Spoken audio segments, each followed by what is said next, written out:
আমরা ভোট দিব তো? আচ্ছা, অনেকে আবার বলে দাঁড়িপাল্লায় ভোট দিলে জান্নাত যাওয়া যাবে, দাঁড়িপাল্লায় ভোট দিলে পরকালের আমরা মুক্তি পাবো। বলেন তো ভাই, পাশে যে কুড়িগ্রাম আছে ওখানে দাঁড়িপাল্লার কোনো প্রতীক আছে ভাই? আছে প্রতীক? তাহলে ওখানকার লোকের অবস্থান কি হবে? তাহলে ওখানকার লোকের অবস্থান কি হবে বলেন? ওরা কি তাহলে কি জাহান্নামী হয়ে গেল সবাই? এখানে না দাঁড়িপাল্লা আছে, ওখানে যে নাই, ওখানকার লোকেরা কি করবে? সেজন্য আমি বিনীত অনুরোধ করব, আসলে এগুলো কিছু না, তাদের হলো মানুষকে ভুলভাল বুঝায়া তারা ক্ষমতা দিতে চায়। আমাদের এই দেশ গণতান্ত্রিক দেশ, সকল মানুষের ক্ষমতা, সকল মানুষের অধিকার সব থাকবে আমাদের কি আমাদের সমপরিমাণে। এখানে হিন্দুরা হিন্দুদের ধর্মীয় অনুষ্ঠান করবে, যারা মুসলমান মুসলমানের অনুষ্ঠান করবে, আমরা ধরে যার যার ধর্ম শেষে পালন করবে। সেই জন্য আপনাদেরকে বিনীত অনুরোধ করব, আজকে যদি বিএনপি গভর্নমেন্ট ক্ষমতায় আসে আর আপনারা যদি এমপি বানান অন্য দলকে, এখানে যদি আমাদের এই এমপি হয়, আমি উপকৃত না হই, 8-10 জন তো উপকৃত হবে। এটা কি হয় কি হয় না? আমি বলি, এখানে আপনারা জানেন যে দুলু সাহেব একবার মন্ত্রী হয়েছিল, লালমনিরহাটকে আলোকিত নালো, একবার মন্ত্রী হয়েছে উপমন্ত্রী, তার ওই সময়ে পুরো লালমনিরহাটকে আলোকিত করছে। এটা কি মিথ্যা বললাম নাকি?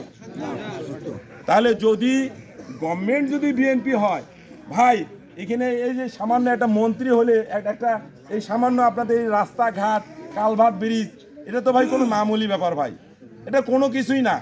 আপনারা ধানের শীষে ভোট দিবেন ইনশাআল্লাহ।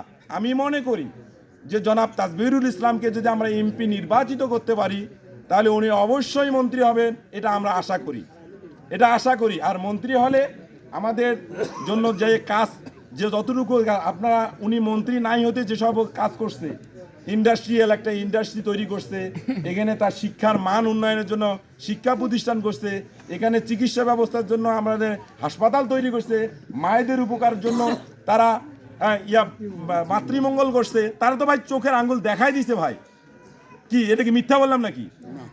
সেই জন্য আমি আপনাদেরকে অত্যন্ত ধন্যবাদ এবং মোবারকবাদ জানাই যে আজকে রাত্রে এত কুয়াশার রাত্রিও তারপরে আপনারা এত কষ্ট, সারাদিন কষ্ট করছেন, তারপরে আপনারা যে আসে আমাদের এই কথাগুলো শুনতেছেন, এই কথা আপনাদের যে এই ধৈর্য পরিচয় দিয়েছেন, এই জন্য আমি আমার পক্ষ থেকে আপনাদেরকে ধন্যবাদ এবং মোবারক জানাই যে আপনারা ধৈর্যের পরিচয় মানে আমরা বিশ্বাস করি আপনারা আগামীতে আপনারা এই ধানের শীষে ভোট দিবেন এবং আগামীতে এই দেশের, এই জাতির এবং আমাদের এই উলিপুরের উন্নয়নের অংশীদারিত্ব আপনারা নেবেন, এই আশাবাদ ব্যক্ত করে সকলের সুস্বাস্থ্য এবং দীর্ঘায়ু কামনা করে আমি আমার প্রিয় নেতা জনাব তাজবিরুল ইসলামের পক্ষে ভোট চেয়ে আমাদের আজকের এখানকার বক্তব্য আমি শেষ করছি।